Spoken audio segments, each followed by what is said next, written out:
పాత్రికేయ మిత్రులకు అందరికీ పేరు పేరున నా యొక్క నమస్కారం. మరి మనం అనుకుంటున్నది ఏంటంటే కొత్త భూభారతి చట్టం, తెలంగాణ చట్టం అనుకుంటున్నాం. ఇది రైతు హక్కులకు సంబంధించిన చట్టం. మరి రైతు హక్కులకు సంబంధించిన చట్టం కాబట్టి మరి తెలంగాణలో రైతుల హక్కులు ఏ విధంగా ఉన్నాయనే విషయాన్ని మనం ఒకసారి పునశ్చరణ చేసుకొని మిగతా విషయాల్లోకి వెళ్ళిపోదాం. తెలంగాణలో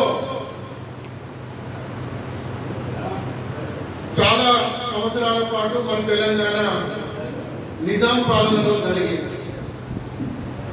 ఆఫ్టర్ స్వాతంత్రం వచ్చిన తర్వాత 1948లో చేసిన చట్టం ఆధారంగా 1954-55 సంవత్సరంలో కాస్రా పహానీ అనేది వచ్చింది.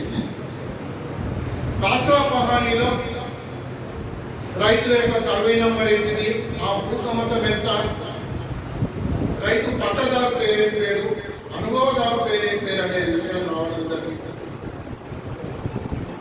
ఆ తదుపరి దాంట్లో కొన్ని రూపాలు ఉన్నాయని